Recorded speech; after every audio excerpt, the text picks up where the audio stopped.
moving on to the next group of panel discussion. This time around, we are focusing on fathers. Distinguished ladies and gentlemen, I'd like to bring up to the microphone the moderator for the next session. And before I bring her on, thank you for all of our, I saw 67 audience online and still counting. Thank you very much. If you have questions, please drop it in the chat room, or you can just raise up your hand. The technical crew will unmute you for you to ask your question. Thank you very much for our online audience. And for those that are seated in the hall, you have any question, you don't want to come forward, just put it in writing and the moderator will read it out. And if you want to answer, please, you can still raise up your hand to answer. Okay, I'd like to bring on the moderator for the next session. Raliat Oyetunde. Let's put our hands together for her as she comes in for the next session. Keep clapping till she gets here. Thank you, madam. You look wonderful. Thank you, and thank you for staying through to this time. It's interesting to see how the full hall. My name is Raliat Oyetunde, the Executive Secretary to Sultana Nabila Cerebral Palsy Foundation, and also the chairperson of Cerebral Palsy Center in Lagos.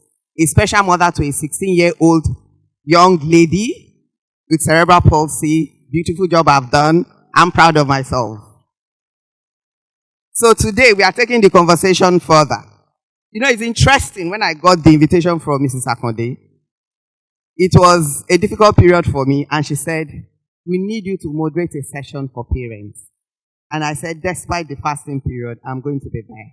Because our number one fans, the number one people that really give us the boost to lift on are the fathers. Not many fathers have accepted the situation they find themselves in. A lot of fathers have absconded, and you will not blame them. It's emotionally challenging. It's financially draining. It's out of this world. It's only when God says that person understands the special assignment they've been given that they will own up to it. So I'm going to call these special fathers, and the applause I want is something big, thunderous, that will make their heads swell for taking on this assignment and coming on. I'm calling the first, in no particular order, Mr. Akan Nkana.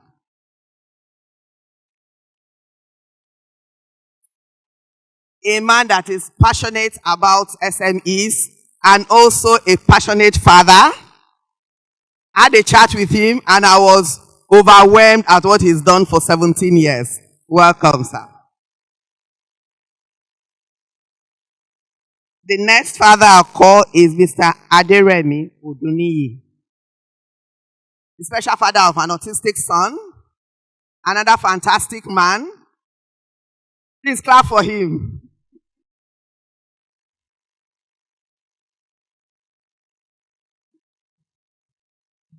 Thank you, sir. I have Mr. Muiwa Majekodumi. This is a man that is around our network. I've known him since 2019 in the Down syndrome space. So when I called him yesterday, he was shocked. But he doesn't know that I know more about him than he knows more about me. The one about Thank you, sir. Thank you. And the last daddy standing is Mr. Nofiu Shegun. Thank you so much. Okay. Navigating intentional parenting for a child with intellectual disabilities. It requires patience, requires understanding, and a tailored approach.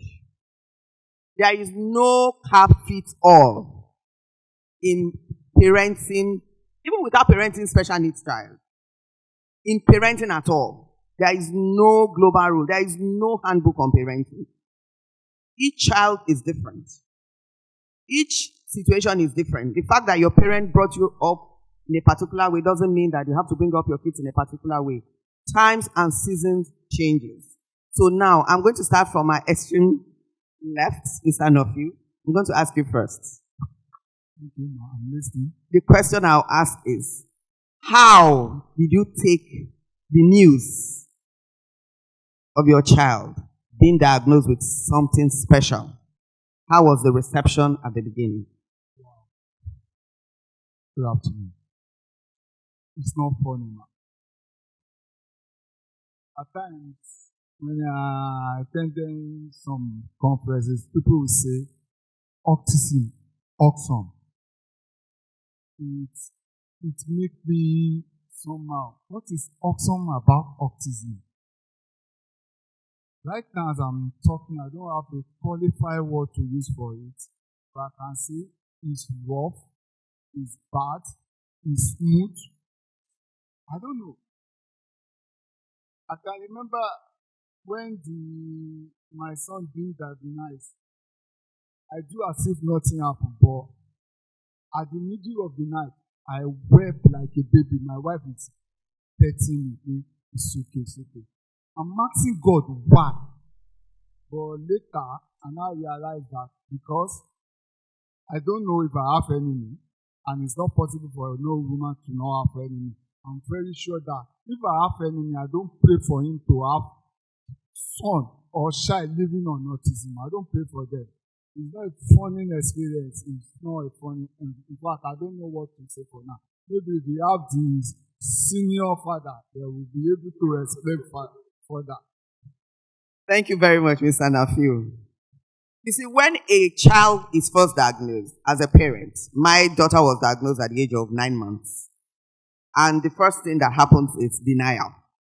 You go into denial stage. Then you go into the questioning stage. Then you go into the acceptance stage. Then you go into the self-doubting stage. This particular thing I've accepted. How am I going to navigate it? Then finally you settle into the acceptance. And until you go through these 4 stages, you cannot parent that child. You cannot understand the special assignment you've been given. So, Mr. Nafiu, God found you worthy and gave you that special assignment because He knows that you can truly bear it. And truly, nobody is more prepared and more prepared to take on that assignment than you have. You will navigate your way and you will find success out of it. So, Mr. Nkan, senior father, as we have titled. I'm not senior. I'm the youngest there. Okay. What has been the challenging factors in raising your special child? And what method of parenting have you adopted that has helped you or has given you peaceful sleep since? Okay. Good afternoon, everybody. The first challenge I had was the diagnosis. I like to say that because almost every school, almost every quote-unquote Montessori school, which is what we are told to meet them, always claim that the child was just a slow speaker. They refuse to append the diagnosis of autism to the child. So that gave me a lot of problems.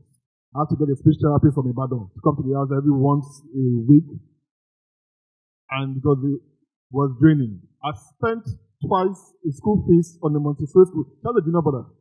So if I'm going to pay 100,000 per term, I'm paying 200,000 for her for the same time because they have to put her in a special class, and that was draining. So meeting with Patrick helped me. First and foremost, get to a place that understands your child. It was like breakthrough. Somebody finally would see my daughter and say, oh, we know what is wrong with her. So for me, that was the first help I had. And with that, I began to be trained on how to correctly parent my child. Because they would assume that because I'm a parent, I would know what to do or how to go about it. And I attended a lot of training. They told me a lot of things. And even much recently, I had an episode with my daughter. And for some reason, she did something that was way off her age. She's never done that growing up. And I lost my cool on her. When I got to school, for some reasons, the girl was able to communicate with the teacher. The teacher now called me up. I said, okay, this is what she did. How can she do that kind of thing? She's going to became 17. And when they asked me some questions, who is staying with her? Why would she do that? And I began to look foolish. I felt very embarrassed. That day I cried when I got home. And I told my wife, this is what they told me. And we felt so stupid. We thought we'd mastered it until something showed up and showed us that, hey, there's still a lot to learn. There's still a lot to uncover. So what do I say? I say all this to say that the art of parenting is an ongoing learning situation, and you need every information you can, and hopefully you will get through community like this and through these issues. But through it all, support group helped it, made it better. Knowledge was very, very important for me to that process. So that's what I would say to them. Thank you very much, Mr. Nkang. What I will say to that is, brief of what he said, educate yourself.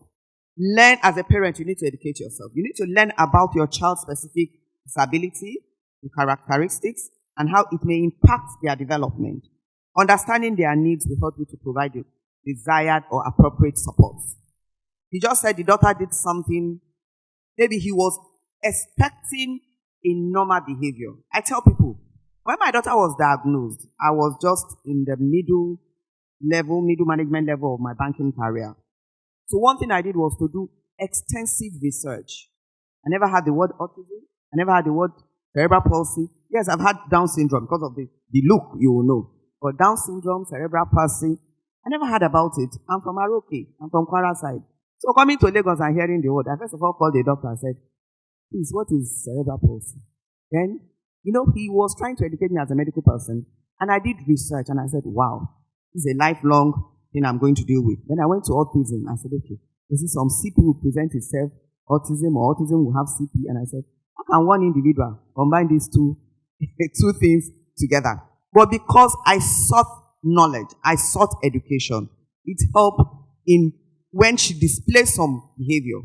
We know that, okay, this is as a result of the peculiarity or the uniqueness of her being. So as a parent, you did the right thing. You educate yourself and you know how to mitigate or meet their needs. Okay, sir, I come to you. What are the parenting styles you've adopted that so far has been helpful in raising your child? Good afternoon, everybody. My name is Remy Udunui. I'm a father of a 22-year-old autistic son. He's here with us. I always want to appreciate mothers anytime they call me for things like this. Because when you look around, how many fathers do you see here? Me sitting down here too, I will tell you authoritatively that my wife emotionally is stronger than me. She gave me that support. She gave me the support. Because I wish you had directed the question you directed to the father over there, to me, that the first time it was a late Dr. Mrs. Akedayomi that diagnosed, that made us know what was wrong with our son, that it's autism. We've gone everywhere and they tell us that, it's witchcraft, is this, is that. When I heard it the first time, I just said, Mugbeo. So this is what I'm going to be living with.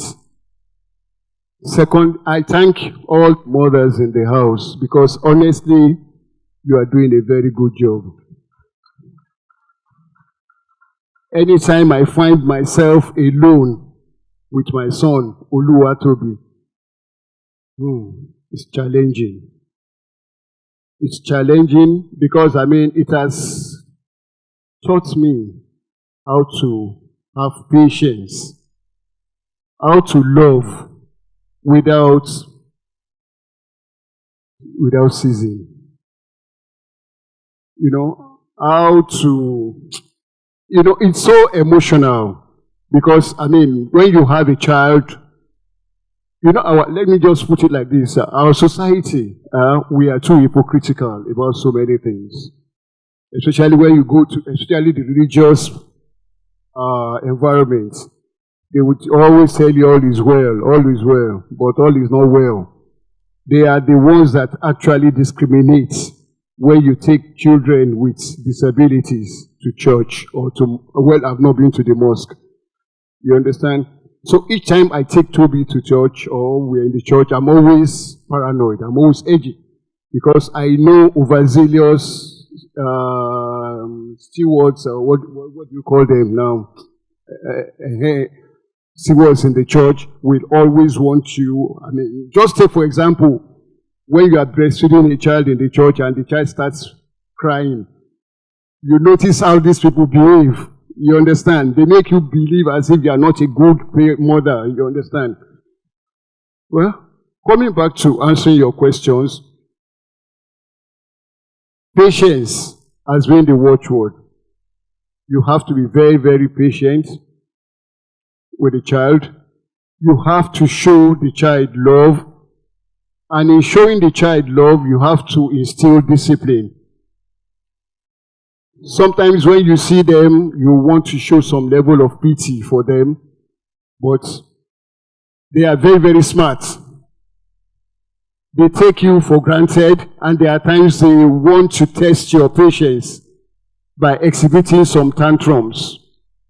My son sometimes knows that, I mean, it's wrong for anybody to make noise in the middle of the night, midnight. That is when you decide to start his tantrum.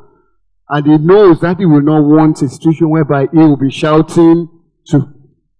So that is when he will now want to press his own demands.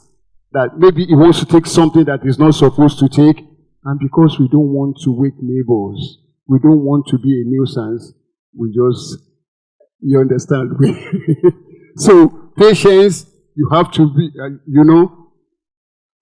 when you take your child out, ignore irritating behaviors targeted at your child.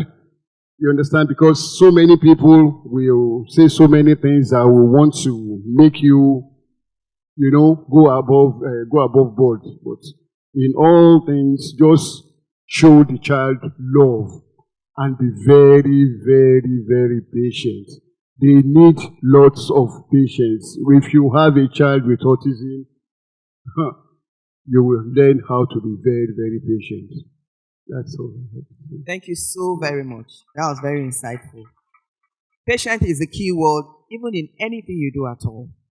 I can identify with you. Sometimes when you enter a plane and there is a child or a young adult on the spectrum on the plane, and maybe their food is not very hot. I don't know if you've experienced that. And they start throwing up. And you see, we experienced that the first time he was on the plane. So everybody will start, all the passengers will be staring. Or you are sitting at the lounge and the child starts, getting agitated, tantrum. And instead of everybody either facing your front or offering a word of comfort, they start staring as if they have seen a hydra-headed human being. It's interesting that it's not only to autistic kids. You say mosque. I carry my daughter for Eid, and she sits on a wheelchair. And the first time we took her to the central mosque, somebody actually came to give her money thinking she was a beggar. Oh God. Because she's sitting on a wheelchair, and she's a young girl. And her nanny was pushing her.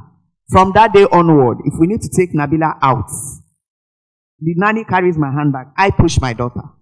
And I tell them, I said, she is my property. I will own up to it. And just like Debola Daniels had experience, I was telling Denike, September 2023, I had the same experience at the international airport. We had arrived on Virgin in the morning around 5:30 a.m. They left us in the aircraft for 30 minutes after everybody had disembarked. This girl had flown for 6-7 hours. She was restless. She didn't sleep well. She needed to eat. She needed to change. They didn't come. I took her and put her on her own wheelchair. Luckily, her wheelchair can go through the passenger. So I pushed her there, gave her younger sister our load, and I pushed her. And we got to the point of going down the escalator. There was no escalator. The operator of the escalator was asleep somewhere. Nobody. And they were looking at me. And what did I do? I simply carried my bag, gave my younger daughter. I took my daughter, I backed my 16-year-old daughter, and I went down the staircase. And I dropped her to sit down, and I went back and picked her chair. So everybody, nobody, no passenger could offer that. Madam, let me carry this hand luggage. Let me carry this bag.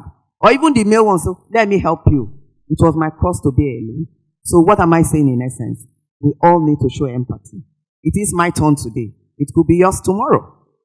You don't have to be on the spectrum. You don't have to have Down syndrome. It could be old age. It could be accidents. This special ability can happen at any age. So as we go out there, we need to show empathy. We need to identify. And, sometimes just you are doing well to the parent goes a long way. I tell my friends, maybe you didn't notice when Denike came down, she hugged me. I thrive on hug. I tell people, when you see me, please hug me. I need that huddle to show me that, oh, you are doing well. This morning I woke up at 8. The driver did not show up. Nabila had to be in school. She's a boarding student, but I chose to keep her home for 3 days. I had to get up. I drove Nabila to Jakande. I came back home, took a bath, and I drove myself here. And I needed a hug. And my husband just said, we'll go for your walk. I'm going to pick her up for you. And I said, give me a hug for that.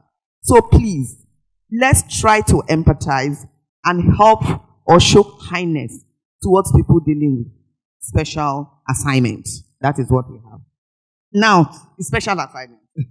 So to you, Mr. Majekoduru, your question is this. Sorry.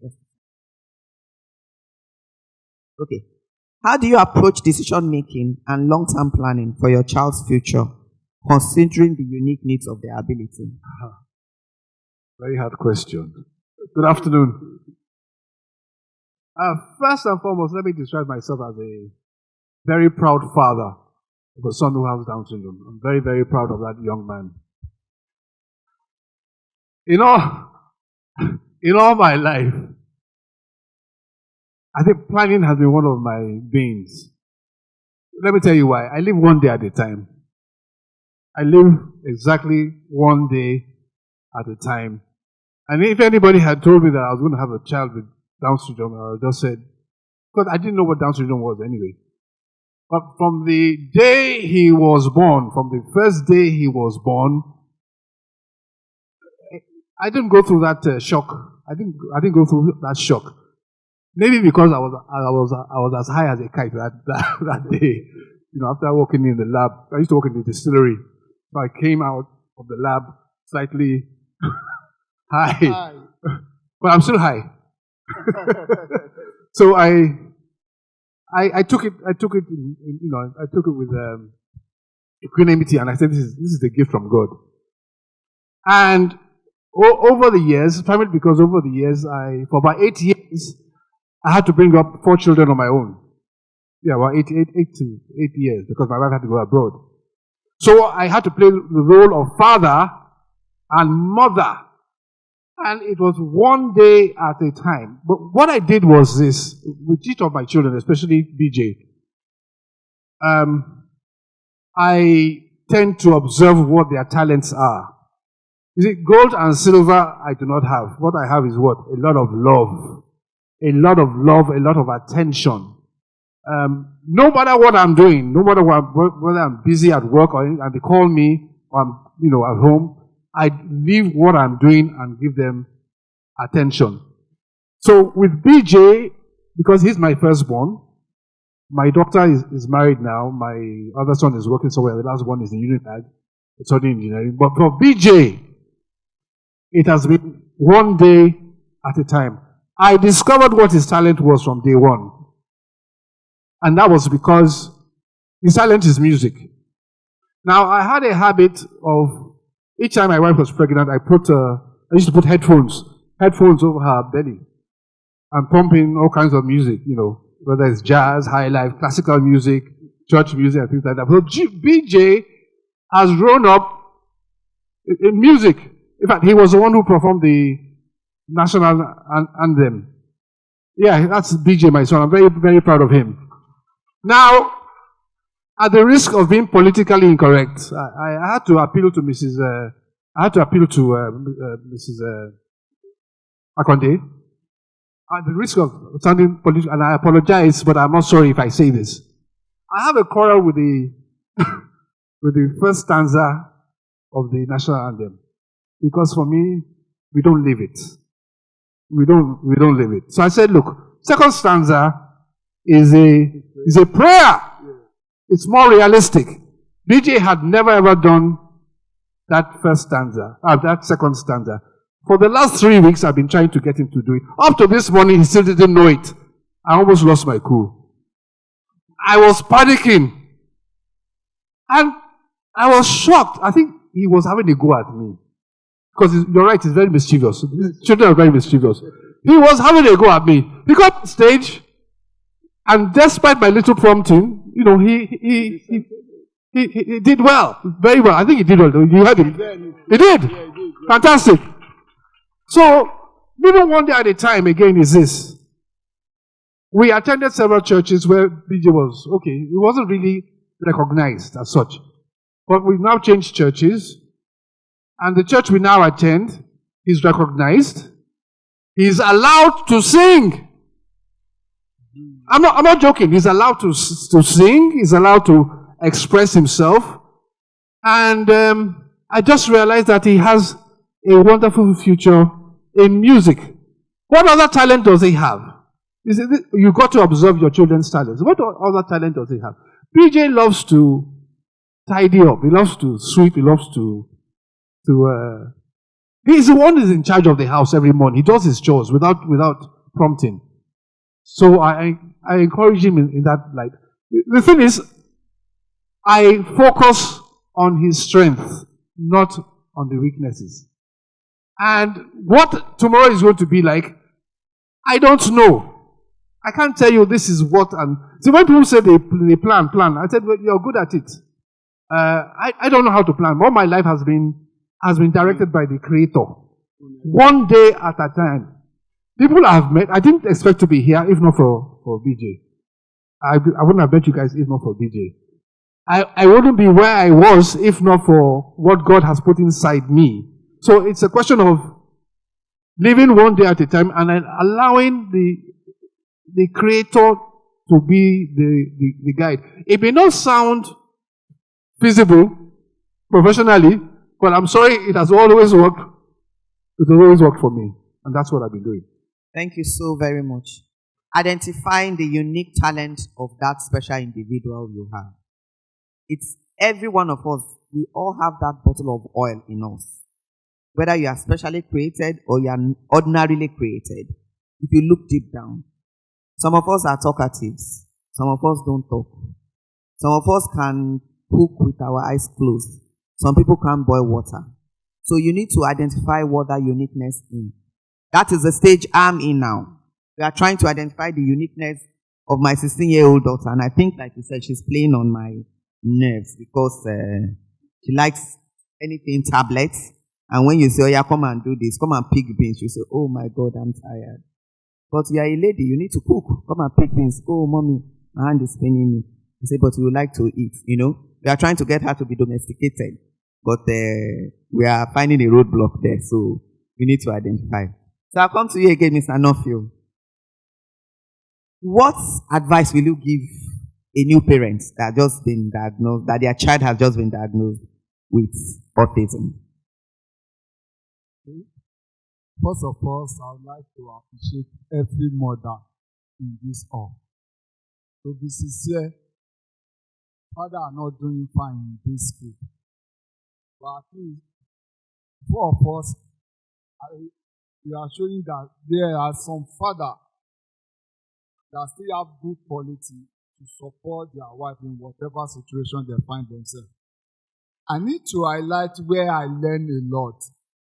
Conferences like this, support group, it has really helping us in my family, and I'll give you an example. When we start initially, when my son being diagnosed, I thought in 2 years he will be okay. But Yomi is going to 9 years now, and he's still on the spectrum. I put that over me. But when I go to support group, when the older ones are talking, my son did this, my daughter did this, I say, So that when my son gets to that stage, it's not new to me. Okay, This father says so thing, this thing. This one says, okay, let me look at the one that's applicable to me. And I'll look at it judiciously. I'll decide, okay, my wife, let's do this, we'll do that. With help of God, we'll be able to move on. And another thing I observe is that initially we start from Luth. From Luth, we go to the child, adolescent, psychiatric catastrophe. But presently now, we are not using any medication, man. I will make sure we work on his psychiatry. And it really work for us. Not that when this Nigeria wahala started, we are not be able to meet up. But that, it helped a lot. So that we'll be able to reduce his hyperactive, his attention. And finally, it's good for father, we should listen to the therapy, the instruction they are giving out. Patrick, speech and center have really helped us a lot. I don't know how to thank them. But they have really helped a lot. And it showed that young men have improved a lot. They like working on phone 24 hours. Without no disturb. Young men can write more than 100. Young men can do so many things. But when they are telling us, I'll just, young men, can you do this? And when we go to, with the help of the therapy and our own effort, we'll be able to see that. So that father, we shouldn't be relent. I'm highly surprised in one of the support groups when I heard that twins, one is on the spectrum, the other one is normal. And father said the second one now call community meeting. I'm highly surprised that the woman should go and look for the second of the so that is not encouraging. So that both parents need to be, I don't know how to put it, they need to be support one another. So parents need to be able to, that's what I've Thank you very much. We're Africans. I have been labeled a witch. They said my mother did something. My mother wanted to give my first daughter witchcraft. And since she didn't succeed, she gave it to the second daughter. All and all. But above all, I tell them, try and create one human being if you are a witch. You know, Yoruba has a proverb. Ajekelano, omokuleni. The witch cried yesterday. The child died today. God has destined that child to die. That is simply the truth. So if your faith in the Lord is shaken, then you will listen to what the society has to say. So for me, talk is cheap. They will talk. Let them turn their own into an autistic child, and they will know what it is to deal with one. Thank you very much. I ask you, our big daddy, how do you navigate emotional roller coaster? And I'll tell you why I asked that question. Some days I cry. I cry not because I'm questioning God. I cry because of the fear of what future does my child have if I die now. She's 16. She's a girl. She's in between two sisters. If anything happened to me or her father, what future does she have? That was what prompted me to setting up the foundation for cerebral palsy. But even having set up the foundation, I worry. Some days I'm sad. Some days I look at her and I just ask her, Nabila, please now, walk on your own. You are 16, get up and walk. And she will say, okay. And you know, she's saying that okay to help me feel comfortable. And I know she can see the pain. So how do you cope with the emotional roller coaster that we go through? Wow, that's a touching question.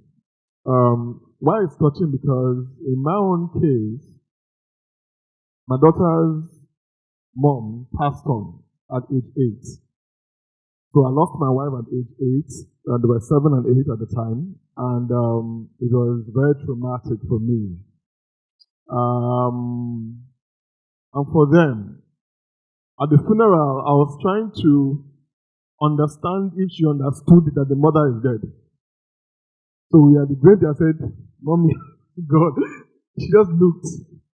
So her ability to process it got me. I mean, literally broke me down. Did she understand what just happened? So even when I wanted to get married again, first any lady I met, I mean, I had people that, oh, interested. First thing, I have an autistic daughter. Are you interested? It became a condition before I dated anybody. And I think one of my good friends, who still friends with today, maybe she didn't think twice. She said, I don't know if I can deal with it. And I mean, for me, it was case closed. Later she said, I didn't say no. I said, I'm sorry. Your heart spoke. It mattered to me.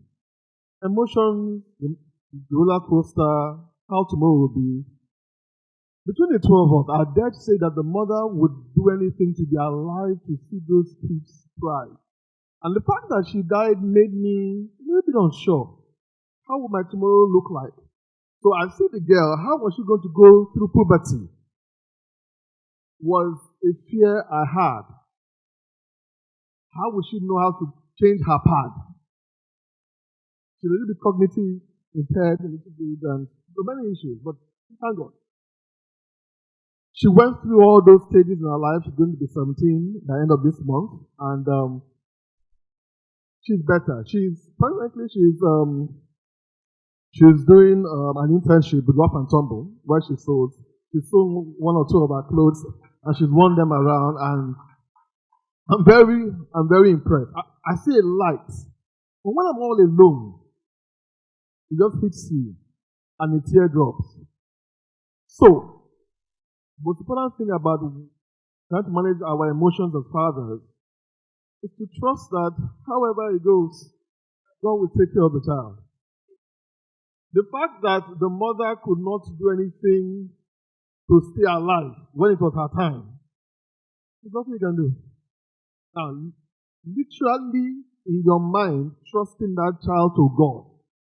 Yes, structures like families and friends, empowering the child so that can be self-independent in future is something we need to do. But literally, it's a mind thing. And trusting that child to God is something that only us can do. We can cry about it, we should. Pray about it, we should.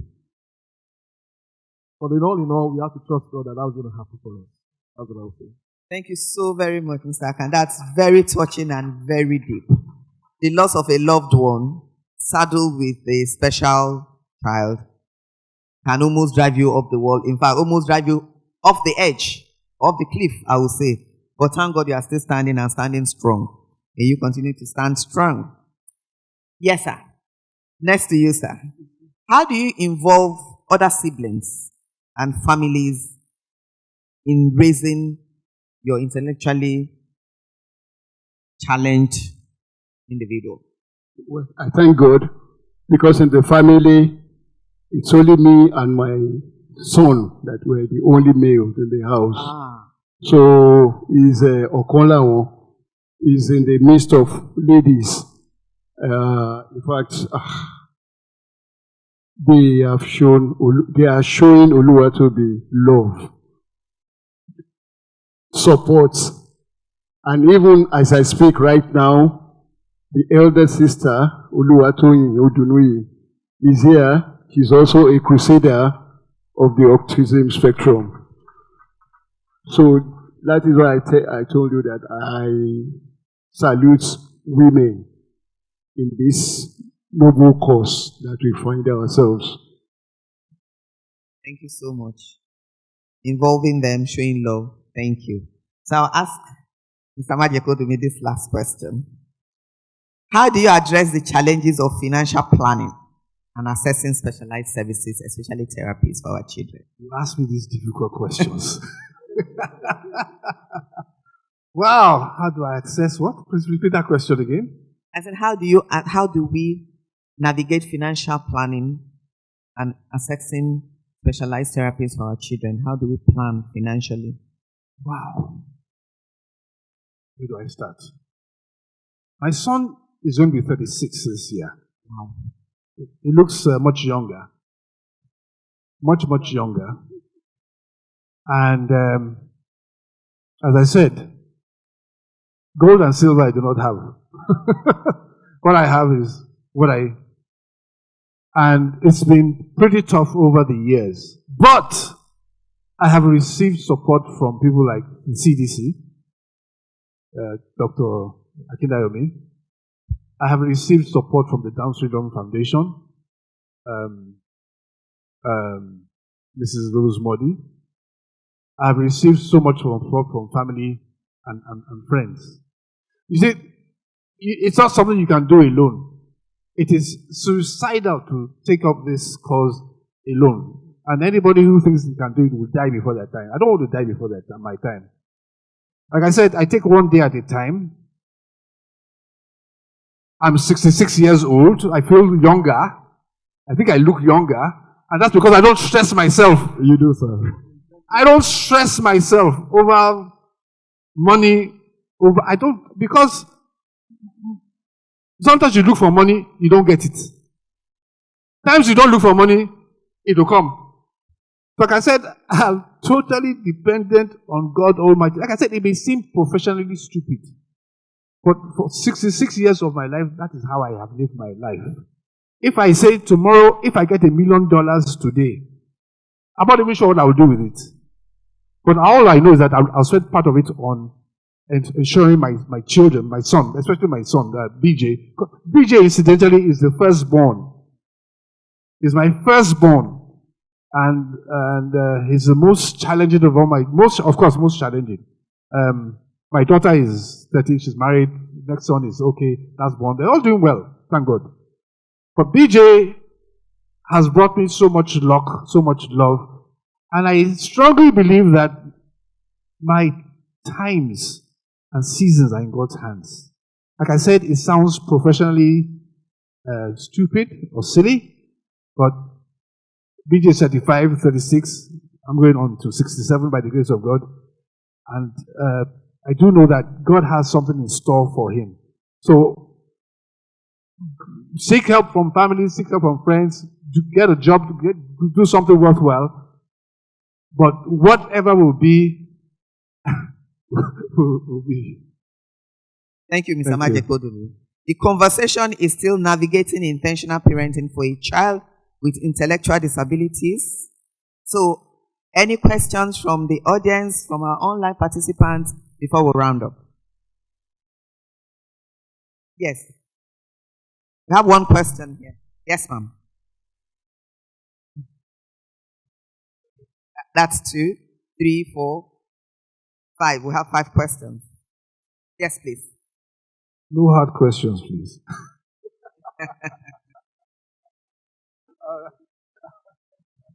Hello, everyone. Good afternoon. So I'm Shelila Alirage. I have 2 wonderful boys on the spectrum. Yeah. So basically, it's like a concern I want to put out, and I don't know if the fathers here, the senior fathers and the junior fathers, could help us out in explaining this thing, or just help out. I have a foundation now, and since I started, it's not yet I started last year, August. I see mothers coming in with autistic teenagers, autistic boys. I've seen a lot of them. No father. The fathers have absconded. When I mean absconded, they are not in the picture. And sometimes it's so bad that they allow these women take up the financial responsibility, not just the emotional. Yes, we women are actually, I would want to say, the default parents. But these men are supposed to be there to help us emotionally so that we can carry out our responsibility as the default parents. So, some time ago, I think some few wise women told me something. They said men are generally selfish. When I brought this thing up. Now, what I want to know, is it selfishness? How do we know if it's just these men live because they are just being selfish and they just want to live a soft life? They don't want to be involved in the sacrifices, because it takes a lot of sacrifice to be a special needs parent. Just as I said, I usually say, when you are a special needs parent, you cannot live a normal life, but that does not mean you cannot live a happy life. But normal, regular. So is it that, how do we differentiate between them absconding because they are being selfish and leaving the woman to carry out all this burden, and also emotional, do I say acceptance? We talked about denial earlier. How do we differentiate this? Now, do we call it selfishness? Do we call it some sort of entitlement because of these are cultural beliefs. I believe these are cultural, lack of empathetic cultural teaching. I'm sorry to say that. I usually call it, I'm half Yoruba, so I call it Yoruba hypocrisy. Lack of empathy being taught from childhood. You know, you're teaching, because you notice these men, they leave the women to do everything. But then, you want to say men are selfish altogether. You see the male kids they have with this woman performing better than their father. Being there, helping out the mother, being empathetic, doing everything possible. So, basically what I want to know, how do we differentiate between selfish and is it not selfish? And is there any way, I want to believe the fathers here were brought up here because they've been seen to be involved fathers. How do we encourage these men? Or how do we speak to their conscience to be kind and to be involved in this parenting, this intentional parenting of a special needs individual? Thank you. Thank you. Thank you. I will leave who will take the question from me? Madam, are you Yoruba? Mixed. We have this saying in Yoruba that Omo to bada ti baba eni. And the other one, the B part of it. You see, I want to go back to mothers to address that your question. When my child was diagnosed with this spectrum thing, my late mom, if not for the fact that I have so much love for my wife, there would have been a problem. Because at the beginning, she just started telling me, God knows where she got the child from. You understand? And you see, women, in bringing up male children, the way you bring us up is quite different from the way you bring up your daughters. So you people are the root, my own perception, are the root cause of this problem. You give the men ego. Take me for example. I don't know how to cook. Why? Because my mom never allowed me and my younger brother in the kitchen. She will tell us that, our place is not in the kitchen. And the way, what she was instilling in me, was quite different from the ladies.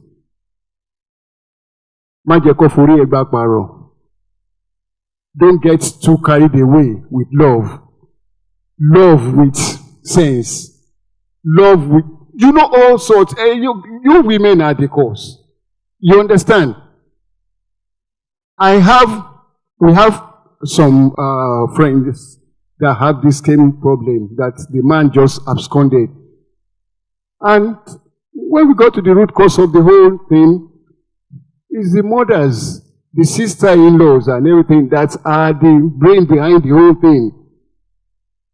Telling the man that only God knows where she got the anjonu, the genie she brought into the house. Thank you so much, sir. Okay, for that you understand. Again, he threw the question back to us, the mothers. And I said the change starts with me. You have 3 female kids, you have 1 male child. And you leave that child to play games while the female kids are with you in the kitchen. What are you trying to tell the male child? That he's superior to the female. So until we learn to treat them equally, when I was growing up, my parents treated both male and female equally. We used to eat a lot of pounded yam. And we take turns in pounding. If your time is today, you are male, you pound. And I remember my mother-in-law telling me when I married my husband that, don't see yourself that you are doing housework. Your husband can do much. They use mouth to wash plate. They don't use the manhood to wash plates. My mother-in-law actually told me that I shouldn't think that I'm a superwoman and let the man also get involved. So we the women, then again, when you marry your kind, I tell people, you're just going to have a child for somebody that has no rope. You get pregnant for someone that nobody can hold him accountable. You go ahead because he's doing you a favor. So such men, these signs are usually there. But because the women pretend to be blinded by love, Financial is totally a different game. Emotional and connection. If that man, if you notice the caring in that man and the man truly loves you, anything that comes out of you, the man will take and join you in the journey. So again, I blame my sisters. We either marry wrongly, we chose the wrong men, or we found their ego, or we show them that we can do it. And that is the truth. Sometimes you think you can do it. The man will look at you and say, you can do it. Who could be doing it now? I cannot do it. I am a woman. And I like telling my husband, well, God has placed you at the head. You can never be the tail. So please, can you do it? I know how to fan him and I'll get what I want done. But so until we remove this, our feminism of I'm a woman, I'm a she for he, I can do everything, we will not get the help we desire. That is the truth. The next question, please. The gentleman in white. Our online presence, somebody has thanked us for this wonderful approach. And one of our participants has emphasized on training. We need to constantly train. And that is not only for government. We need collaborators. Government alone cannot do it. Individually, we can reach out and train. I am an advocate for intellectually or neurodiverse parents. I train mothers, I train fathers. I talk to them on the importance of looking good, looking after yourself, and having a healthy marriage. So training, we can never leave it. Sir, your question? Good afternoon. Just one single question. Okay, so thank you all. But I would just want to say this from the first word you mentioned, that you said we will not blame fathers that ran away. Why should we not blame them? I mean, why will it be always mothers? So because we must be an advocate for these things, where we are giving excuses, we are saying, okay, it's okay they run away. So what if the mother too ran? What will happen to the child? So, but the truth is, even in an outreach of seeing 100, reaching out to 100 people, not even seeing a man, and all you are seeing is women, is really alarming, is killing. So I think I'm just thinking in my head, maybe there should be a subject or a policy or a punishment for a father. Yeah, it's true, because how can two people brought up a child and because of something, the other party left? So if it's a punishable offense, maybe they will not be living. Thank you, sir. Thank you, sir. Yes, please.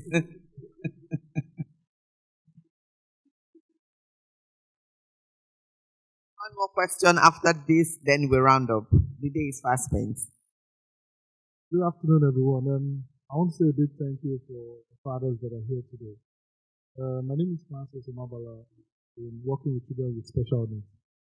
Okay. Good afternoon, everyone. And I want to say a big thank you to the fathers that are here today, and a big thank you to the moderator. My name is Francis Omabala, and I've been working with children with special needs for a long time. I just want to put more light. I want to shed more light into tantrums. You mentioned tantrums and them throwing tantrums and all that. I believe it's a behavior that when you can tell the period the tantrums come, then you can properly stop or prevent it from happening. Okay?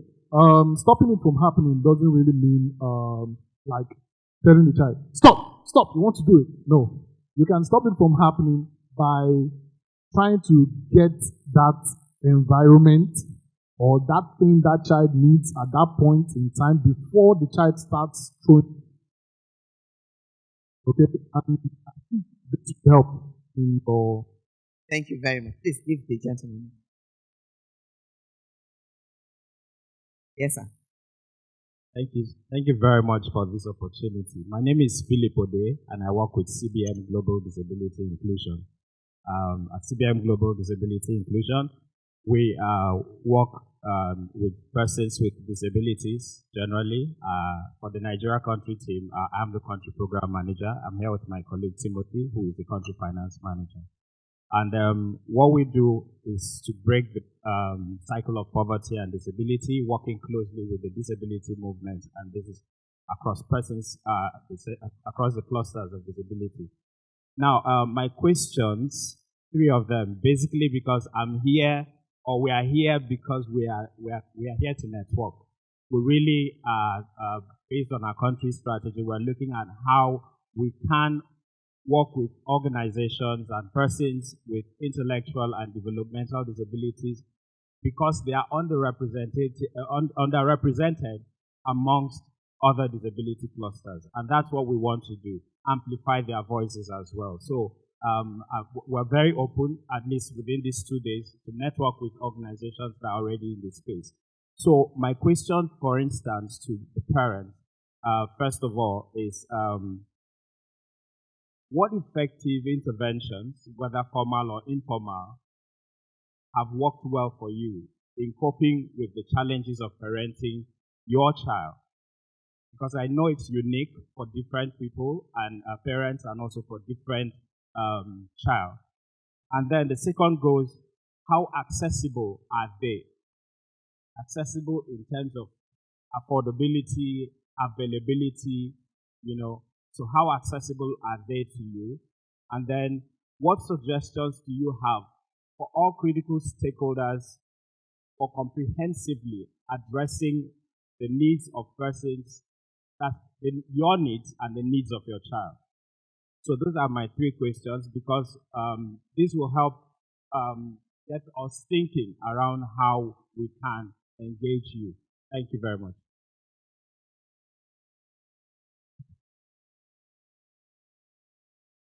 I have a statement. Wow.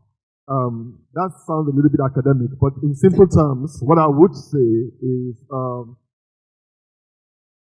most of us, because of the way we are in this country, in fact, I was always told that, if you want to take care of your daughter, go abroad. Germany, if you go to Germany, your daughter will be a child of the state. If you go to Canada, all those things. That's what everybody kept telling me. I said, I can't speak any language to save my life. All I know is English. I'll stay in Nigeria here. But the structures that we have here, primarily for me and my experience, had to do with the schools / foundations that are geared towards special needs, like Patrick's for me, became almost foundational to helping my daughter. And how accessible is it? Literally moving anywhere, if I have to move any accommodation in Lagos, it has to be around GRA. I don't care how expensive it is, because the everyday matters a lot. My kids, the other sibling has to have a school close to her school. So literally your life evolves around that child and where she gets the best and easiest help. So that is how it has been for most of us. I'm sure it's the same thing for us here. And how expensive? Very expensive. I want to take time to appreciate the many foundations, the Patrick schools, that have gone out of their way to give some of our children scholarship. I traveled on scholarship for almost 4 years. When I saw the school fees, when I saw what I spent one time for the school fees, I was like, wow. I mean, it was off the charts. And so, now that she's no longer on full scholarship, I can take care a little bit of some of the bills. But at the inception, I just couldn't. So, a lot of financial aid is needed in that respect when it comes to children going to, or children or adults, being helped by either the schools or the foundations that are geared towards their education, their upbringing, their therapy, whatever it is, and their development. So I guess a lot of funding is needed along that line, because most people are literally under the economic ability to be able to do that. I'm sure you have a lot of experience with that, man. That's what I thought. Thank you very much. He's quite right. We need collaboration. Financial institutions. I had an IG live where I was shouting to the financial institutions, the IOCs, to partner with the special institutions. We need our government to make our schools inclusive. I remember when my daughter was leaving primary school and I was wondering where to go to. Thanks to Mrs. Akonde, we were sitting in her office and I said, Raliat, go to Anto's house. It's new, but it's very expensive. But we are there. And you know the beautiful thing? We are allowed to pay piecemeal because they know that we have other kids and it's quite expensive. So it's a conversation that has to be taken off this table because it's quite deep and we can elaborate on it for you. Thank you. The session today has been very educative. First, educate yourself. Seek for knowledge, seek for help, look for the right people to partner with. Most importantly, look after yourself. And lastly, please know that each child is different intellectually, emotionally, and we need to learn to navigate through to take on this special assignment that we have been blessed with. And I think we've done a bit of justice to it, though the conversation can be deeper, but thank you for staying with us.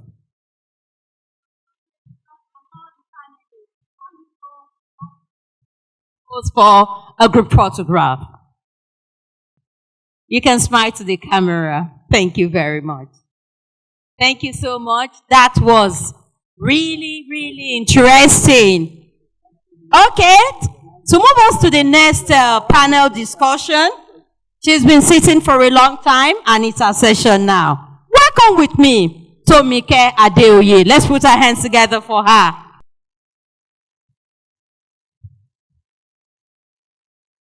Good afternoon, ladies and gentlemen. Are we tired? Are we tired? I heard no, but I heard one solid yes from that corner. But thank you for staying with us. I mean, it's been really insightful. And most of the conversation that we've had here today has been about creating more awareness. And this can only happen if we sit through conversations like this. So thank you. Please put your hands together for yourselves. You've been clapping for everybody climbing here today. So now is your turn. Please put your hands together for yourselves for being such an incredible audience. Thank you. And for this session, we have some incredibly talented individuals who are thriving in the media space. And I'll be calling them upstage. So please welcome them warmly as you've been welcoming all our guests. Today we'll be talking about cultivating compassion, embracing the spectrum of abilities.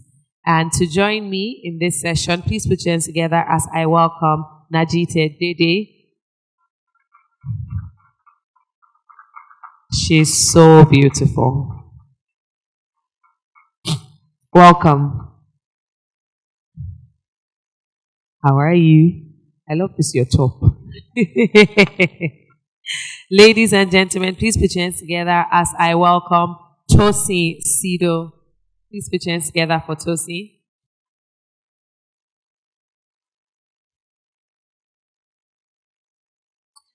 And we also have multiple award-winning actress, Efe Irele. Please put your hands together for Efe.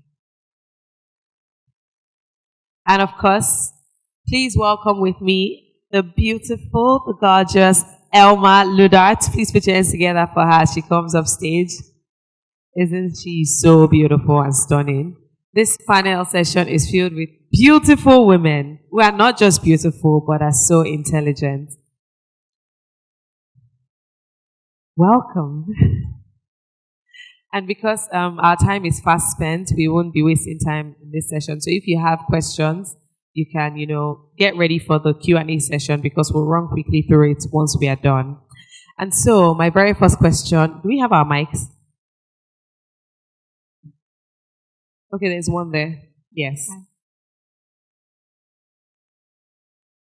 Yes. And I'll be starting with Najite Dede, who is an actor and director, and talking about the movie industry. I mean, it's a huge industry. And earlier on, I heard somebody make reference to, was it the translation that one of the movies had and everything. And that's just to say that people notice these things. People pay attention to movies. And how exactly do you think the movie industry can play a role in promoting greater understanding and also acceptance of individuals with intellectual disabilities? I mean, most times you get to see them portrayed in ways that don't necessarily, it's not necessarily how majority of them live, but because you probably just have a script that says, oh, this is how this person should be, they are just portrayed otherwise. How exactly do you think that can be rectified? Okay, in many ways, art imitates life. And then another proverb, if you like, is if it ain't on the page, it ain't on the stage or screen, as the case may be. So first of all, it's a reflection. The movies, our media, music, our arts, our theater, everything usually is a reflection of the society already. You're either projecting a mirror of what already is or what it could be. So when you see a lot of people, a lot of beauties of various types, whether it's physical disabilities or intellectual disabilities, portrayed in negative light or as comic relief, or little people with dwarfism are somehow always, have things happen to them. They're the clowns, or people with various disabilities are infantilized. That is because in many homes, where it starts from, general society, our family members are infantilized already. So if we want to see better portrayals, they will have to be written as such. And that is by collaborating artists who have family members or have the experience themselves, or artists who have disabilities but have the talent of writing. Write it. You want to see an image of yourself, of your lived experience. Write it and look for collaborations. It's as simple as that. If it is not written, it will not get filmed. And nobody is going to do you a favor because you have a disability. You don't get done any favors anyway in our business. You have to write it. Those of us who have a problem with what you call typecasting, you may be written a particular way, or you're only offered certain roles because you look a particular way, or the producers think that, oh, this is the kind of role you can play. So you have that as so-called able-bodied person. So with a person with special needs or PWDs, but that's not all you are. That is not the sum of your experience, your disability or different ability. But you have that thing. If you are a writer, if you are an actor, if you're any of those things, you push for it. And the platform will be created for you. It's as simple as that. Thank you very much. I mean, I really love that angle because truly they say no one can tell your story like you, and you can't expect that they will get it right at that. And Chosi, I would be coming to you and picking up from that question. You being a producer, a film producer yourself, how exactly would you say that casting directors and producers can actively seek out and audition actors with intellectual disabilities for roles that actually authentically reflect their lived experiences? I mean, when the story is authentic, it hits different. And that's why you see when you watch true life stories, you feel so connected to it because somebody lived it. How do you think directors and producers can, work on this? Okay, thank you very much. My name is Chosi Sido. I'm a mother of a 14-year-old child with CP. Now, thank you very much, Ma, for what you said. And the stories need to be told. If it's not written, it cannot be brought to visual. Now, we're talking about producers and directors. The question is, if those scripts are given to them, are they willing to accept it? The acceptance. A lot of them feel like the story, we want to write a story, we want to share a story on a child with disabilities, maybe CP, autism, they want to tell the story. Are they truly accepting it? You take the script to them, are they willing to? The willingness has to be there, number one. Is it about just making money? Or does the audience? Certainly not. But if we have producers and directors that have this heart for things like this, children like this, these challenges that we are facing, which is real to us, we need people like them to come forth. We ourselves are having children, we have relatives. We shouldn't keep this to ourselves. We don't expose ourselves. We keep them, because I don't want people to say no. we should also work with the NGOs, these people, no more, so that by the time we are, bringing this out, we are making it as real as possible so that people can actually relate with them. We are talking about the government. What is the government doing? The question is, are we pushing it out enough? Enough to the face of the government, enough to the face of the people who can truly help, who can truly assist. Because let's tell the truth, there are people that are out there. Yes, this is just a few of us. There are people that are out there, they are crying, they don't know what to do. They have those children, they don't know what to do. And they say government. Yes, it doesn't have to be the government, but sometimes people can spring up, people can comfort. So we need to have producers, directors, take the script, request for scripts. Push a foundation, push something out there. Let the people know that, yes, this thing is there. It's not all about the money, but it's about the message. It's about the call, calling people to the awareness that, look, there are people out there that need our help. So we pray that directors, producers, it's, yes, it's good. Follow, look for the main people. But what about the heart? Surely, if we have the heart, if we have producers and directors who have the heart, yes, they will go after this and they will like, yes, I want to help. I want to help. The heart is number one before the storyline comes in. And when the storyline comes in, we will see how we can actually make it real. By working with these people, the NGOs are like, yes, we can truly portray this, and in the same way, showcasing these different organizations that can help. And when this is being done, the people who don't know what to do, who are crying for help, then they are aware, they can see that, yes, oh, I can go to these people, oh, there is hope for me. So we are not doing enough, and I believe that there's a lot that we can do. Thank you. Thank you very much. Ife, the spotlight is on you.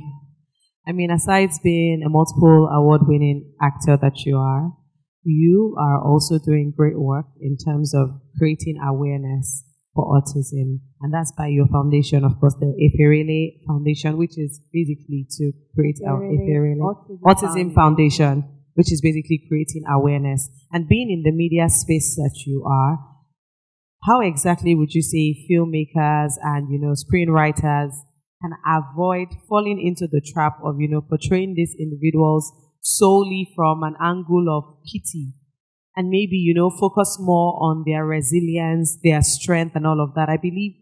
Over the years, you've created awareness. We've seen videos that you've made. We've seen lots of posts from you creating awareness. But, people in your field, your industry, how do you think they can work on how they portray them? Aside from the PT angle, every time we see it is either just trying to create sentiment or just for emotional basis. These people are talented. They are strong. How do you think the producers and filmmakers can work on that? First of all, I would like to say that I feel like a lot of producers don't care. They really don't care. A lot of actors as well don't care. I've had situations, from the moment I started my career, I decided, you know what, as I'm growing, everyone is going to know about autism. I've made that my life, what would I say? I've made that part of my life because I want you to ask me. I have a brother who's, how old is Ben? He's 29. And for 29 years, that has been my life. And I realize that a lot of times when I talk about autism, if you meet me for the first time and you're having a conversation, best believe I'm going to talk about Ben. And people always go, oh, I'm sorry. But I keep telling them that, no, this is my reality. Like, I'm not sad. This is who I know. This is how I know my brother to be. It would be a different situation if he wasn't born that way. So I get to educate people a lot. And I've had 3 instances of actors who have gone ahead. They know me. I've had conversations with them about autism. And they go ahead and even in the caption, oh, I'm playing an imbecile. I I've gone on their page straight up and, bro, no. And I read it out because the people in there in the comments even laughing about it. And the way you're portraying this character is terrible. I've been brave enough to do that because I know the backlash will come with it. But I'm doing it because this is part of me pushing awareness. And I write up, I don't insult or bash or whatever it is. I literally educate. I make people understand. I make people know more about autism in a positive light.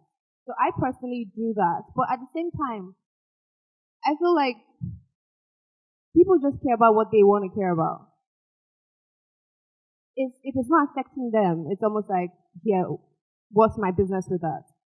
So I do agree that as people who either have someone living with autism, a sibling, I'm sorry, I say living with autism because I believe my brother is living and thriving with autism. So I'm sorry if you're offended by that. If you have someone living with autism, I feel like, especially producers or actors or whatever, I think it's really, we should come together. We should find a way to come together and have a collective voice within the film industry and push out what we know and how we view autism. Because we view autism as an entire, sorry, I'm talking about autism because that's my own personal, I view autism as such a beautiful, unique, there's a beautiful uniqueness that comes with autism. I look at my brother and I'm smiling. He makes me happy. I can never be sad around my brother. So that's my perspective. And I do want to have that opportunity someday to push that narrative. And I kind of have started, I make sure that I'm not as confident as I probably want to do a film fully about autism. I am taking my time with it so I get it right. I do not want to rush it. But I have done subtly in a few films that I have executively produced to make sure that there's a character living with autism in the film and is portrayed in a good light. So I feel like really we can't expect other people to do it for us. I feel like we need to take control over that. Yeah. Thank you very much, and thank you for the good work you're doing. Elma, being in the media space and also as a storyteller yourself, how would you say storytelling can be used as a powerful tool to challenge all these stereotypes that we have and misconceptions about intellectual disabilities, and also highlight the diverse abilities and talents of individuals across the spectrum? Okay, I'll say good afternoon, first of all. I am an executive producer and director for EG Studios, and we recently produced a documentary called Autism in Our Environment a couple of years ago. And just as FAs, I am an advocate for awareness. Now, the reason for that is also because 2 years ago, when I went to Pure Souls, to Patrick Learning Speech, and I pitched the idea of doing the documentary, I thought that, I'm educated. I know a lot about intellectual disability, which I learned from Mrs. Akonde. I love the word discoverable ability, right? So I thought, I know I have friends with kids with autism. I have, family members that have, been around their kids with intellectual disability. I'm good. I can understand. I know enough to do this documentary. Now, that 1 hour of just being at Pure Souls educated me for my entire 30 years of being in this earth. And there I realized that, awareness is very, very important. And as content creators, we need to push that. Damilola in the last session was talking about empathy. And we can use our media, we can use all our platforms to push, to get empathy from people through awareness, through educating, through making them understand how to live with people with intellectual abilities, to have that empathy for them so that we can find the humanity in everybody as well. So, to answer your question, it is really through awareness, and I'm a big advocate for that, especially with content creation. Thank you very much. And we'll take your questions right about now, but that's after we take final words. our panelists. The fundamental thing is humanity. Our siblings, our parents, our children who have different, are human beings. They have personalities of their own.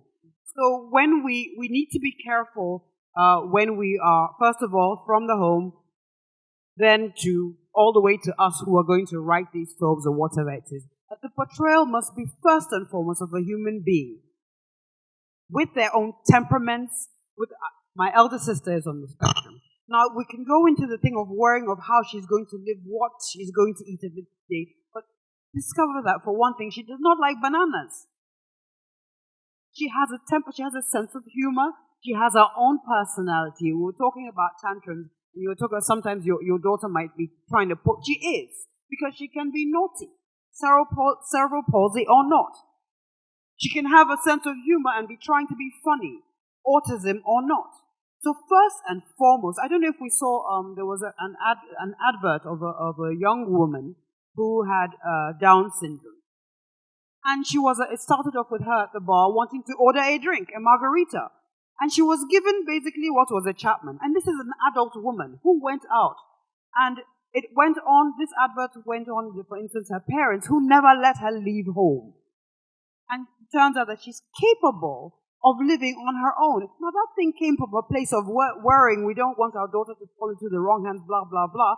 But really, if you had a child, a young woman, who was complete, you would do all those things that you need to do given her temperament and her personality to ensure her independence. Now, your sibling, your child, has his or her own peculiarities, vulnerabilities, yes, but they also have their abilities, their temperaments, their talents. So we should amplify those things so that we're looking for their independence, their participation in within the family, and then the society. And then we can write those things, and then we can publish those things, and then we can film those things and advertise those things. Thank you very much. Thank you. Final words. Okay. For me, I'm going to talk about collaboration and support. A lot of people have sat here and spoken about their experience. And I know for one, having a child with CP and not just the condition is really one of the, don't even ask me, but then the question is, how much support have I gotten? How much support? My colleagues in the industry, the few of them that are aware, how have they come around to say, let us support Tosin Sido, he's going through a lot. Since I got back, I have not been able to do a acting job. I have not been able to go out to say, I want to go for audition, or maybe I have not been able to bring my heart because I know what it entails, the 24-hour job to take care of a child with disability. How many people are out there, so to say, in the entertainment industry? What are they doing to say, okay, our colleagues are going through this. What can we do to support them? She might not be able to come up. She might not be privileged to leave her son or leave your brother. Or do you understand? How can we help? So we lack support. And when this awareness is being done, we now get to know ourselves. We need to collaborate. You saying you're a producer, I have the same to myself. I am willing to put myself out there to do a documentary on myself and my son in order to educate mothers how to take care of their children. But for me to do this, I need the right people with the right hearts to collaborate with. I would love to work with you. Honestly, this is something that, We've done other documentaries as well with Feet of Grace about, amputees in Nigeria as well. And to be honest, this is also a way of support from organizations. So we went to some organizations and said, okay, you want to sponsor this documentary because this is very needed.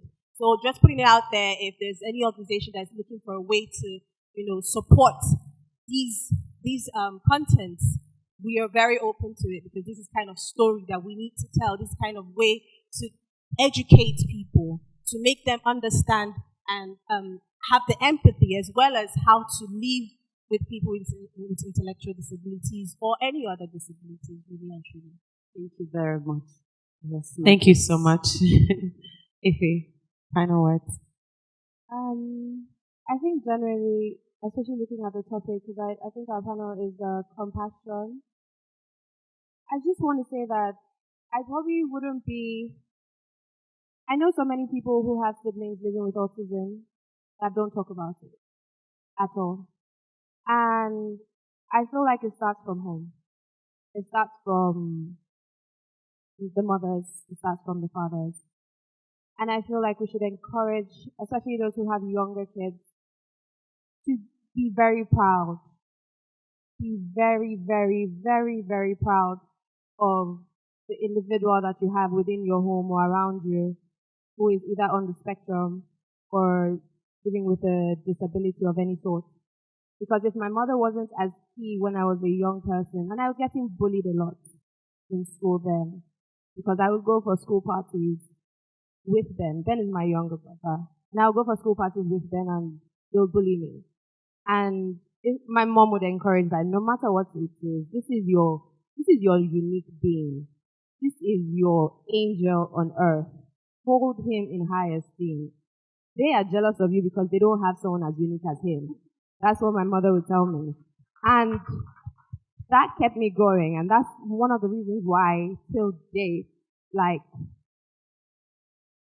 I would never in my life be ashamed of my brother. And I feel like people aren't doing that enough. People are shy. I understand the stigma that comes with it, but I also want people out there to know that you're not alone. You're not alone. No matter what it is, they would look at you, but who cares? That is your special gift from God. So it has to start from when the person is a baby, and just be proud of the person that you have. That's really it. And I feel like as people see the way you emulate towards your person, that is how their attitude would be. If they do see that person another time, or if they do see another person who has special needs at any point in time. So I think it begins with us. Thank you.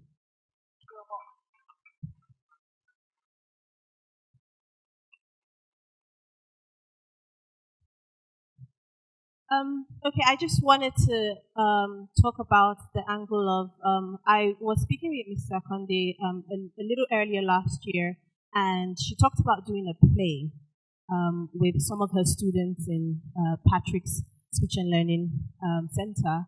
And I was very happy and intrigued about it because I was like, this is a very good platform to find or to discover the abilities, to discover the talents there. And in that note, I wanted to just touch base in like us producers and directors to start to find these talents and put them in our production because they are actually the only ones that can portray their everyday life. A lot of times we've tried to bring actors to act as them, but it doesn't work. In fact, it's very insulting, and it doesn't actually showcase any good thing about these disabled. So I mean, well, to be fair, that's partly that maybe those people are simply bad actors, or people who lack empathy. And the thing about empathy is like how every child we have the ability to talk, but we're taught language from when we're little. I don't know of anybody whose baby spoke from the womb. I'm sure if that happened, that's be empty that day. So if we who have ability are taught how to speak, and let's face it, we're taught how to share, we're taught empathy. So as writers and producers and whatnot, that is part of our responsibility to teach these things. I don't particularly like art as education, but it's there to record it and to teach empathy, to teach integrity, to teach all those things. If it was very, very truthful when she said it starts in your family, the things you learn at home, the habits you learn at home, your family culture with each other, how senior is treated or the junior is treated or boys are treated or whatever it is, it's the same thing that goes on with whether your sibling has a disability or not, whatever. So that culture is taught. Mrs. Akande and I have been talking, I've been dreaming that dream, or I jumped onto her dream of the theater thing. So I'm way ahead of you there. I'm the director of that play when it happens. So I'm going to be. We're already, that one, don't worry about that. You have a director. I'm casting myself. You're gonna be. So, here's the thing. myself too. So you also have to bear in mind that you're not also going to foist acting roles on people with disabilities because they have disabilities. What if they don't want to be actors? Because they have their own career choices and dreams. So the thing is now, you would hold an audition for people with disabilities who want to act, or who can sing, or dance, or whatever it is. Because that's one of the things we must understand, that sometimes when we mean well for people, we may force things on them that they don't want. Now, if we recognize first and foremost that people with disabilities are people, bottom line, people with their own aspirations and dreams and abilities, etc., then we will find, it is in that truthfulness that we will find what we need to portray stories of people with disabilities in good, because let me give you an example. Those of you who are Game of Thrones fans, what's his name? There's a person with, he's a little person. At one point in time, it didn't matter that he was a dwarf. It was not the issue. It was his personality, the character's personality. So if we find the truth, start from the truth, writing the truth about our loved ones or not, then we're going to get to the place where people with disabilities can be portrayed as just another type of person. Amen? Amen. So let me Thank just you. say this, let me just add this, because when you spoke about home, it has to start from home, and you said this, it just took me to the time when I had to celebrate my son's first birthday. And that was when I realized that his grandmother wasn't accepting him. And I could remember he said in Yoruba, "Owo wo lo fe fi ge cake." And you can imagine how broken I was. And she said I should not celebrate his birthday. I said, no, I will celebrate his birthday, his first, and every year I will celebrate his birthday. So that acceptance from the home is important. As much as acceptance, everyone, people shouldn't hide. We shouldn't hide. If we are in this situation, we should not hide. Because even if you hide and you don't talk about it or you don't expose yourself, how will you even get the help that you need? So that acceptance is key. We need to accept the situation and then we find solution. How can we help one another? Even if we can't get up, it's already there, but how can we scale through? Thank you very much. Thank you so much. Please put your hands together for our panelists here. Thank you very much. Thank you for creating better awareness and for educating us as well. We'll be taking questions from the audience.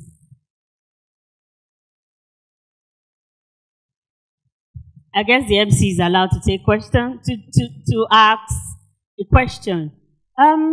You said we have to write our stories ourselves and, but it is also important, I feel it's also important that producers and directors of movies or films should do their research.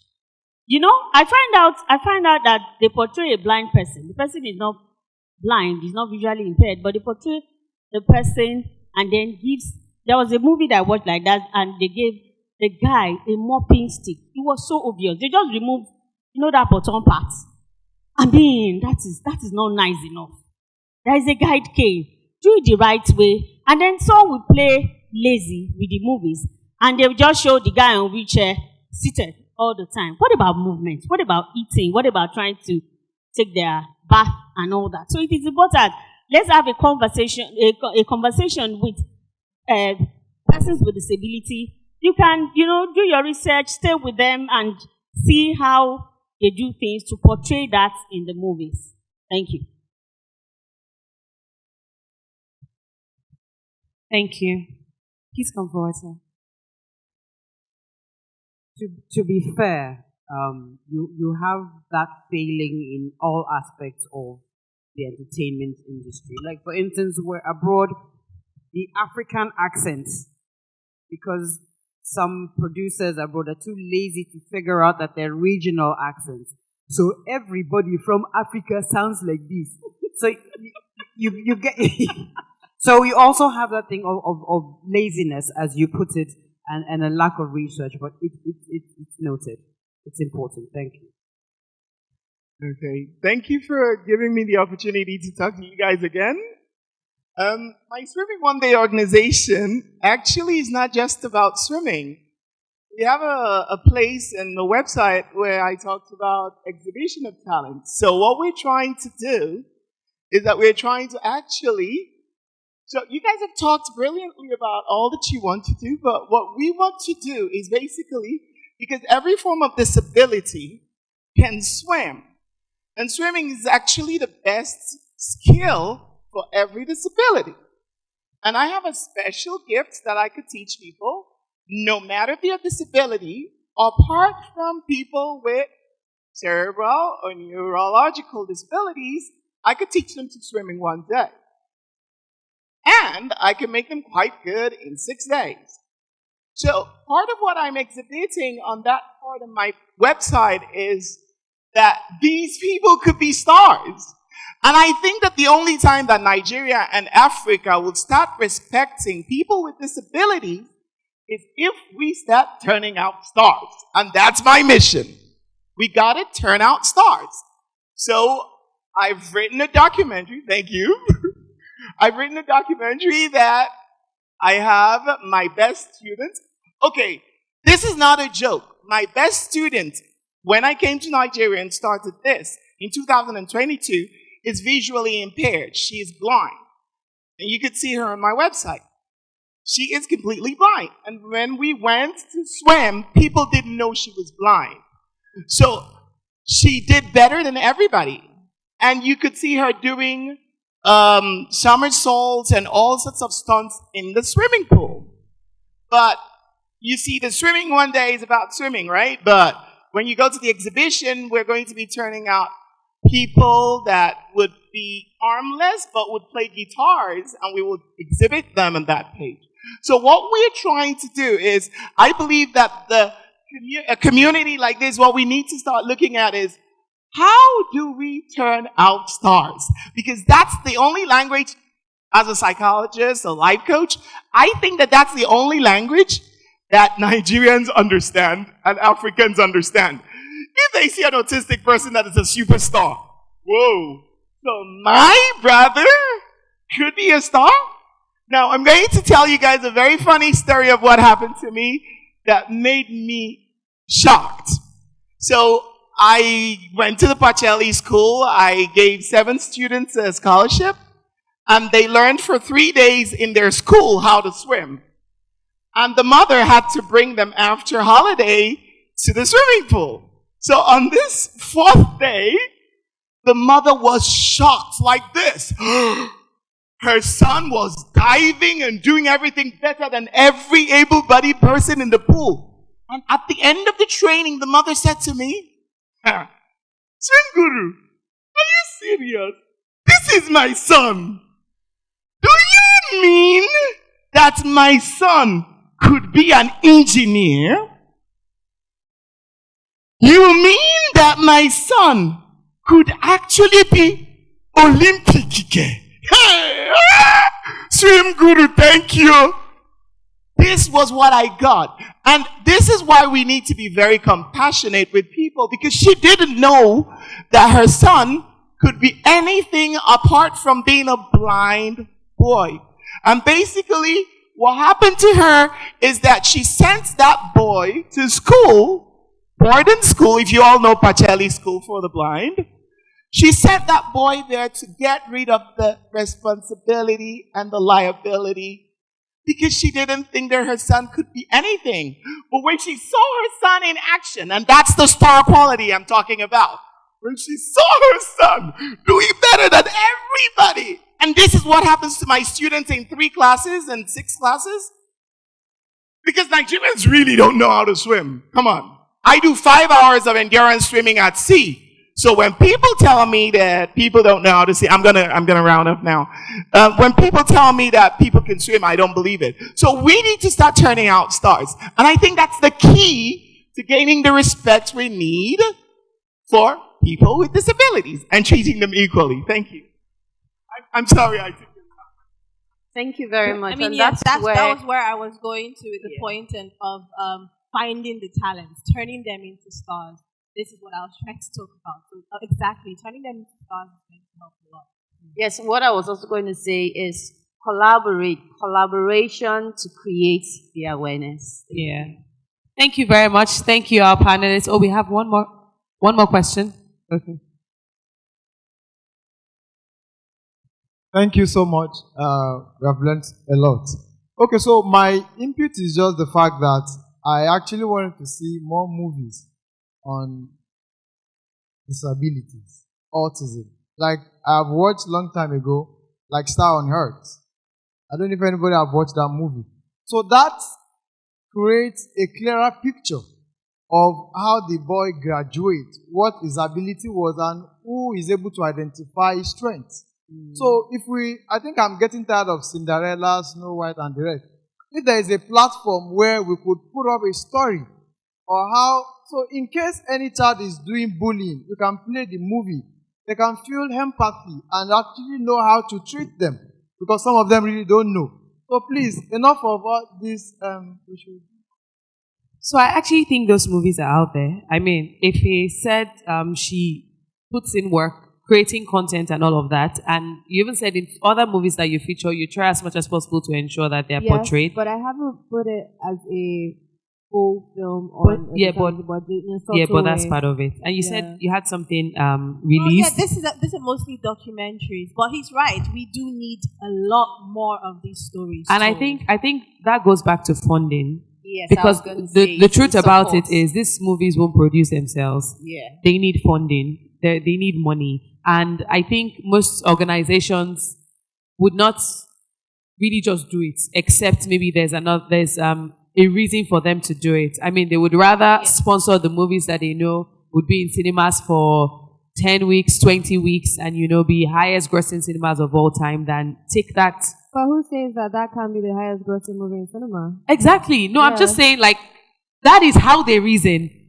And then it takes lots of letters and probably lots of meetings to convince them and let them see otherwise. I mean, it just goes back to the collaboration. Yeah. So if we can collaborate in getting these things out there. I want to see a Nigerian version of The Good Doctor, for example. Yeah. I want to see the Nigerian version of Miracle in Cell 7. Exactly. I want to see that. If you haven't watched that movie, please watch it.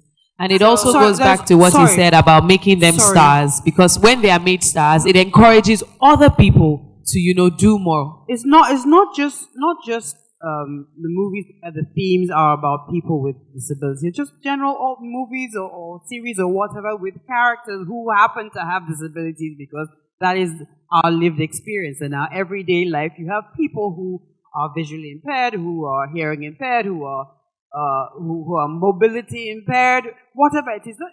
That's an everyday reality. So we do not necessarily have to make specific movies that the story is about somebody with a disability, but more inclusion of people with disabilities in films and series in general. Yeah, I believe that's what Ife has been doing. Keep up the good work. Thank you. Sorry, and then we have movies out there that we did 2000 and I think it was 2007, 8 or so. There is Silver Lining for the families. We have Emery for the younger ones. We have The Maid for the drivers and the nannies. Then we have Demystifying Autism, which is a cartoon for the very young ones. So they're out there. You just need to sometimes look for them. And Najite and I, we are trying to put something together to shock the world at what these children can do. And we will eventually get it done, right? Amen. And like they said, it's the funding that is not allowing us to get to where we are. Yeah, it that's takes a where the lot support, of money yeah. to do this. I mean, like I said, doing this conference now, we had to postpone it to every other year. So we would not have to drown ourselves in expenses in making it happen. So thank you very much. Thank you very much. Thank you, our panelists. Please put your hands together for them once again. We appreciate you.